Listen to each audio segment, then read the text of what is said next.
ಮೂಲಕ ತನ್ನ ಭಾವನೆಗಳನ್ನು ಉದ್ವೇಗವಾಗಿ ಉತ್ಕಟದ ಇಚ್ಛೆಯಿಂದ ನಾನು ಕೂಡ ಹಾಸನ ಜಿಲ್ಲಾ ಕನ್ನಡ ಸಾಹಿತ್ಯ ಪರಿಷತ್ತಿನ ಚುನಾವಣೆಯ ಅಧ್ಯಕ್ಷ ಸ್ಥಾನದ ಆಕಾಂಕ್ಷಿ ಎಂದು ತಮ್ಮಲ್ಲಿ ವಿನಮ್ರವಾಗಿ ಮನವಿ ಮಾಡಿಕೊಂಡಿದ್ದಾರೆ ಶ್ರೀಯುತ ಆನಂದ್ ಕಾಳನಹಳ್ಳಿ ಸರ್ ಅವರು. ಇವರಿಗೆ ಒಂದು ಜೋರಾದ ಚಪ್ಪಾಳೆ ಮತ್ತು ಧನ್ಯವಾದಗಳನ್ನು ಅರ್ಪಿಸೋಣ. ದಯಮಾಡಿ ನಮ್ಮ ಮಹಾದೇವ್ ಸರ್ ಅವರು ಆಮೇಲೆ ನನ್ನ ಬಗ್ಗೆ ಒಂದು ಆಪಾದನೆ ಮಾಡಿದ್ರು. ಯಾವುದೋ ಒಬ್ಬ ವ್ಯಕ್ತಿಯ ಬಗ್ಗೆ ಕೆಲಸಕ್ಕೋಸ್ಕರ ಚಂದ್ರಾವಣದಲ್ಲಿ ನಿಂತಾನೆ. ಈ ಸಭೆಯ ಮುಖಾಂತರ ನಾನು ಘಂಟಾಘೋಷವಾಗಿ ಹೇಳ್ತಾ ಇದ್ದೀನಿ, ಸ್ನೇಹಿತರೆ, ಕನ್ನಡ ಮನಸ್ಸುಗಳೇ, ನನಗದು ಅವಶ್ಯಕತೆ ಇಲ್ಲ. ನೀವು ಬಂದು ನನ್ನ ಮನೆಯ ನಂದೇನು ಡಿ.ಕಾಡಲ್ಲಿ ಮನೆ ಇದೆ, ಅಲ್ಲಿ ಬಂದು ನೋಡಿ. ನಾನು ಕನ್ನಡ ಮಯವಾಗಿಟ್ಟಿದ್ದೀನಿ ಎಲ್ಲವೇ. ನನ್ನ ಕನ್ನಡಕ್ಕೋಸ್ಕರ ನನ್ನ ಪ್ರಾಣ ತರೋದು. ನಾನು ಯಾಕೆ ನನ್ನ ಮನೆನ ಮತ್ತು ಸರಿ ಮಾಡ್ಕೊತೀನಿ ಚಂದ್ರಪಟ್ಟ ತಾಲೂಕಿನ. ಆಮೇಲೆ ನಮ್ಮ ಹಾಸನ ಜಿಲ್ಲೆಯ ಬೇರೆ ತಾಲೂಕುಗಳಿಗೆ ಎಲೆಕ್ಷನ್ ಚುನಾವಣೆ ಸಮಯ ನಿಗದಿ ಆದಾಗ ಹೋಗ್ತೀನಿ. ನನಗೆ ನೀಟಾಗಿ ತಲೆ ಕೆತ್ತಿಲ್ಲ. ಅವ್ರು ಕುಣ್ಕಳ್ಳಿ ನೋಡಿ. ಈಗ ಖಾಸಗಿ ಓಟುಗಳಲ್ಲಿ ದರ್ಬಾರ್ ಮಾಡ್ತಾ ಇದ್ದಾರೆ. ಖಾಸಗಿ ಓಟುಗಳಲ್ಲಿ ಸಾಹಿತ್ಯ ಪರಿಷತ್ ಎಲ್ಲಿಗೆ ಹೋಯ್ತು? ಎಲ್ಲಿ ತಗೊಂಡೋಗ್ಬಿಟ್ಟಿರು ಸಾಹಿತ್ಯ ಪರಿಷತ್ನ? ಹಾಸನದ ಒಂದು ಖಾಸಗಿ ಓಟ್ನಲ್ಲಿ ಬಿಲ್ಲು ನನ್ನ ಹತ್ರ ಇದೆ. ಆಮೇಲೆ ನಾವು ಎಲ್ಲಾ ಸಮುದಾಯಗಳಿಗೆ ಕೂತರೆಲ್ಲ ಬೇರೆ ಬೇರೆ ಸಮುದಾಯ ಎಲ್ಲಾ ಸಮುದಾಯ ಒಗ್ಗೂಡಿಸಿ ಹೋದರು. ಆದರೆ ಎಲ್ಲಾ ಸಮುದಾಯವೇ ಒಂದೊಂದು ಟೈಮಲ್ಲಿ ಹೀಯಾಳಿಸಿ ಎಲ್ಲಾ ಸಮುದಾಯ ಹೀಯಾಳಿಸಿ ಈಗ ಇವತ್ತು ನನ್ನ ಕನ್ನಡ ಸಾಹಿತ್ಯ ಪರಿಷತ್ ನಿಂತ್ಕೊತೀನಿ ಅಂತ ಹೊರಟಿದ್ದಾರೆ. ಆಮೇಲೆ ಈಗ ಹೇಳ್ತಾ ಇದ್ದೀನಿ, ಇದನ್ನ ಕಮ್ಮಿ, ಇದು ಬರೀ ಟ್ರೈಲರ್ ಬಿಡ್ತಾ ಇದ್ದೀನಿ. ಅಭಿ ಪಿಕ್ಚರ್ ಬಾಕಿ ಹೈ. ದಯವಿಟ್ಟು ಎಲ್ಲ ಕನ್ನಡ ಮನಸ್ಸುಗಳು, ಕನ್ನಡ ಹೋರಾಟಗಾರರಿಗೆ ತಮ್ಮ ಬೆಂಬಲವನ್ನು ನೀಡಿ ಈ ಚುನಾವಣೆ ನಾನು ನಿಮ್ಮ ಘಂಟಾಘೋಷವಾಗಿ ಹೇಳ್ತಾ ಇದ್ದೀನಿ. ಕೊನೆಯದಾಗಿ ಚುನಾವಣೆ ನಮ್ಗೆ ಅವಶ್ಯಕತೆ ಇಲ್ಲ. ಎಲ್ಲ ಹಿತಚಿಂತಕರು, ಎಲ್ಲ ವಾಗ್ಮಿಗಳು ಕುಳಿತು ಒಬ್ಬ ಸಮಗ್ರವಾಗಿ ಒಬ್ಬ ಸದೃಢವಾದ ವ್ಯಕ್ತಿನ ಈ ಕನ್ನಡ ಪ್ರೇರಣೆಗೆ ಹೋರಾಟಗಾರನ ನೇಮಿಸೋದಾದ್ರೆ ನಾನು ನಿಮ್ಮೆದುರ ಪ್ರಮಾಣವಾಗಿ ಹೇಳ್ತಾ ಇದ್ದರೆ ನನ್ನ ಅಭ್ಯರ್ಥಿ ಆಗಲ್ಲ ಅಂತ ಹೇಳಿ, ನನ್ನ ಜನ್ಮ ಕೊಟ್ಟಂತ ತಂದೆ ತಾಯಿಗಳು, ನನ್ನ ಜೀವನದಲ್ಲಿ ಅಂಕುಡೊಂಕನ್ನು ತಿದ್ದಿದಂತ ಇಲ್ಲಿ ವೇದಿಕೆ ಮೇಲಿನ ಮಹನೀಯರಿಗೆ ಮೊದಲಿಗೆ ವಂದಿಸುತ್ತಾ ನನ್ನ ಪ್ರಾಸ್ತಾವಿಕ ನುಡಿಯನ್ನ ನುಡಿತಾ ಇದ್ದೀನಿ.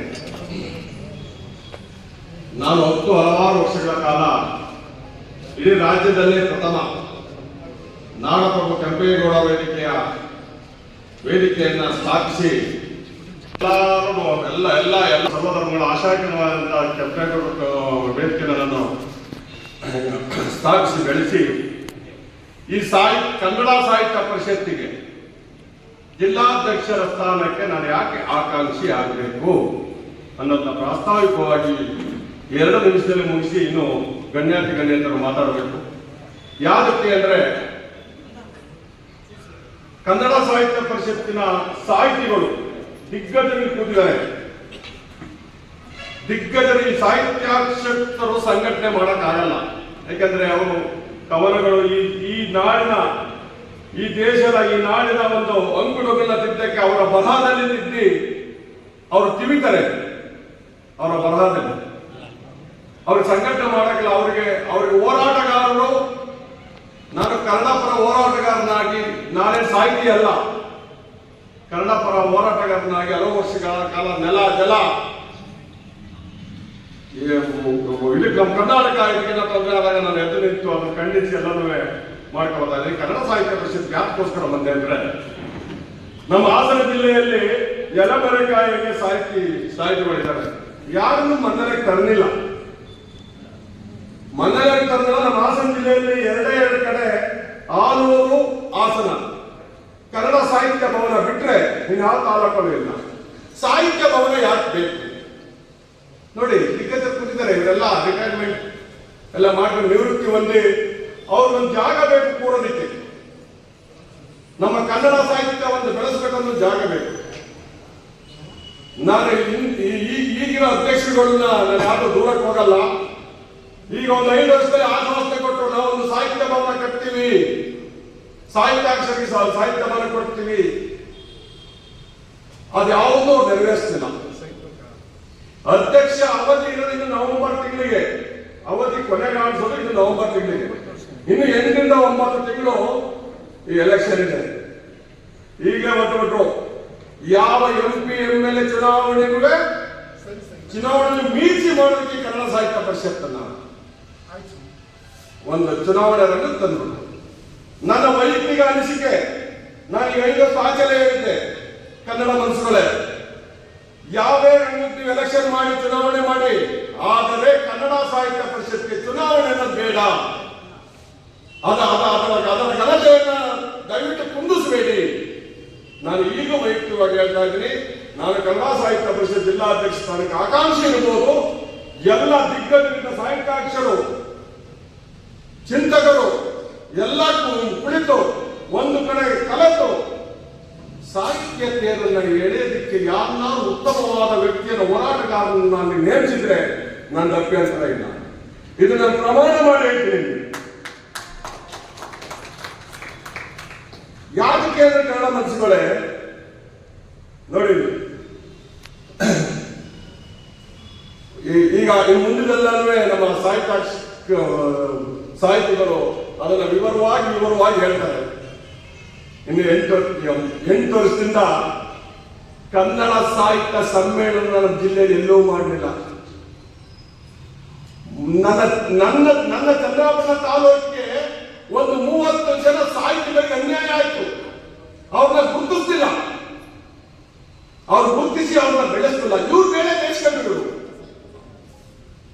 ಯಾಕೆ ಇಷ್ಟೆಲ್ಲ ನೋವು ನನಗೆ ಅಂದ್ರೆ, ಈಗ ನೋಡಿ, ನಮ್ಮ ಹಿರೇನಯ್ಯ ಇರ್ಬೋದು, ಯುಗಾ ಕನ್ಸಲ್ಟೆಂಟ್ ಇರ್ಬೋದು, ಜಯಂತಿ ಮೇಡಮ್ ಇರ್ಬೋದು, ಲೋಕೇಶ್ ದಾಸ್ ಇರ್ಬೋದು, ನಮ್ಮ ಪ್ರೊಫೆಸರ್ ಸಿದ್ದೇಗೌಡರು, ಚಾಣ ಅಶೋಕ್ ಅವರು ಸ್ವಂತ ಮನೆ ದುಡ್ಡು ತಂದು ಮಕ್ಕಳ ಸಾಹಿತ್ಯ ಪರಿಷತ್ತಿನ ಕಟ್ಟಿದ್ರು. ಅವ್ರನ್ನ ಯಾರು ಮೇಲೆತ್ತಲ್ಲ, ಎಲ್ಲರೂ ಕಾಲೇಜು. ಇವ್ರಿಗೇನು ಚುನಾವಣೆ ಬೇಕು, ಕುತ್ಕೊಳ್ಳೋಕೆ ಜಾಗ ಬೇಕು, ಪ್ರೋಟೋಕಾಲ್ ಬೇಕು.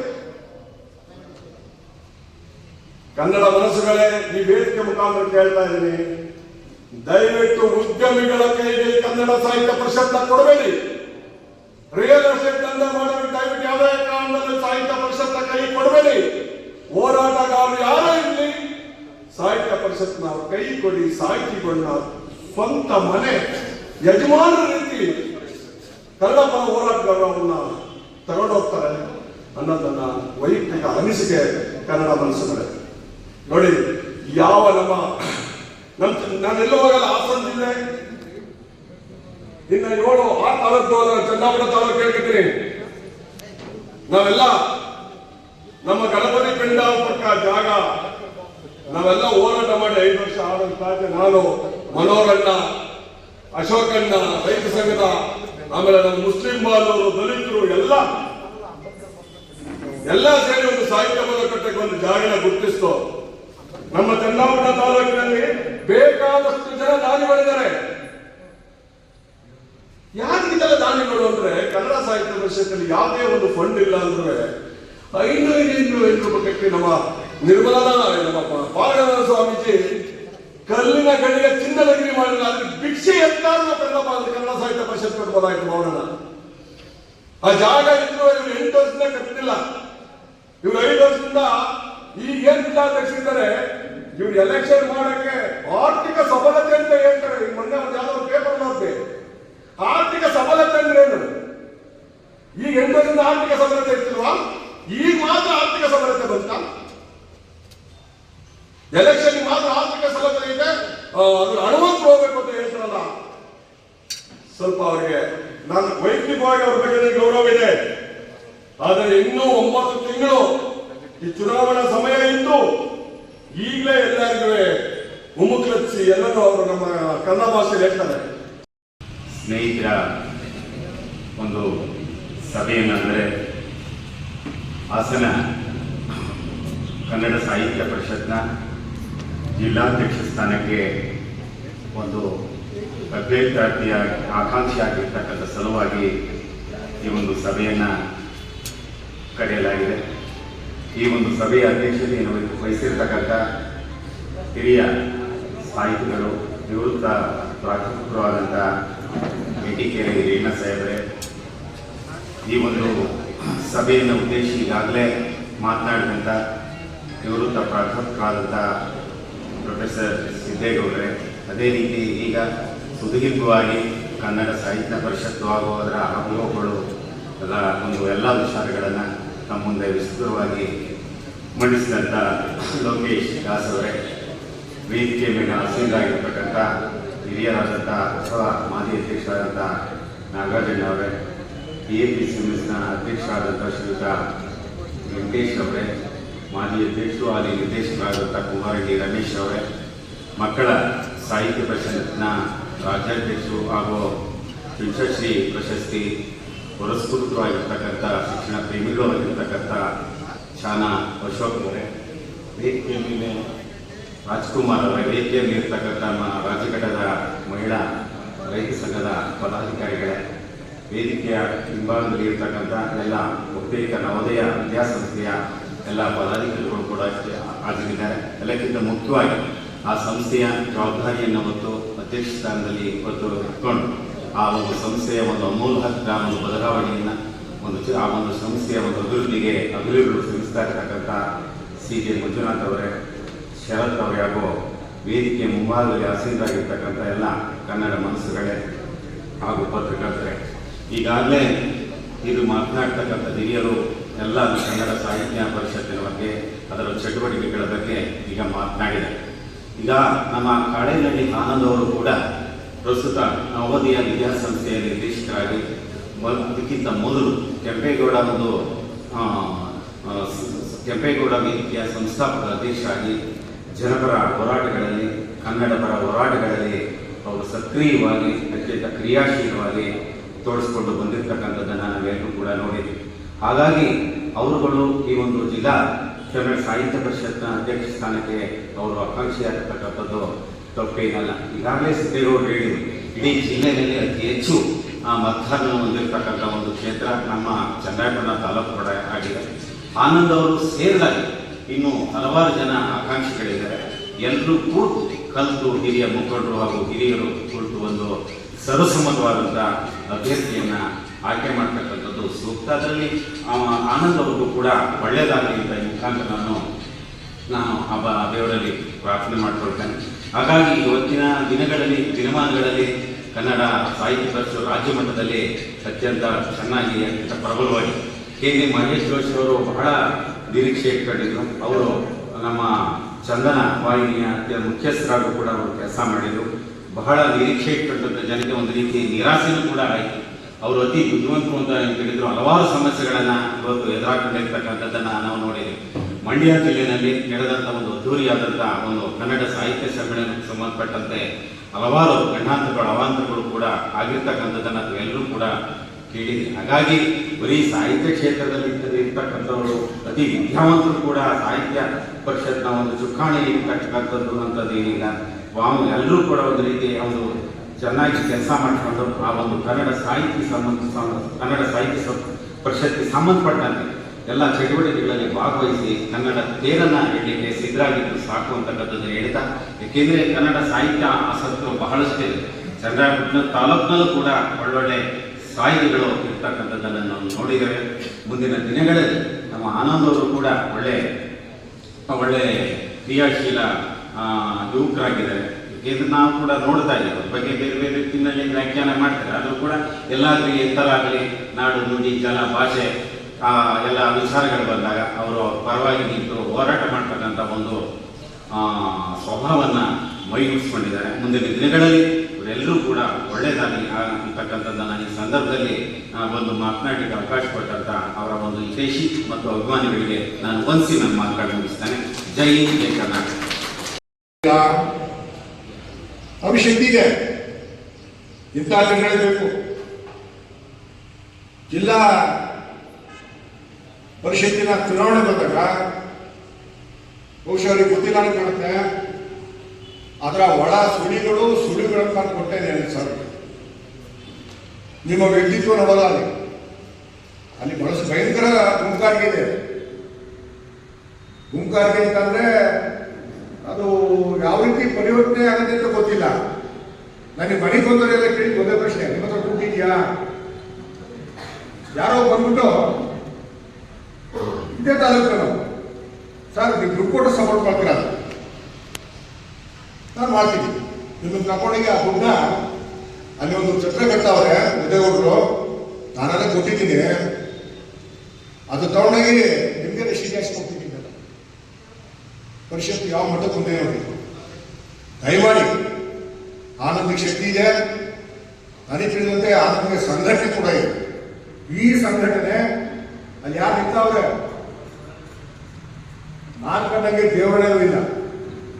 ಅಲ್ಲೇನೋ ರಾಜಕೀಯಗಳಾಗ್ತವೆ, ಪಾರ್ಟಿಗಳಾಗ್ತವೆ, ಎಣ್ಣೆ ಮೇಳಗಳಾಗ್ತವೆ, ಎಲ್ಲೋ ಕುಟ್ಕೊಂಡು ಕುಡಿಸ್ತಾರೆ.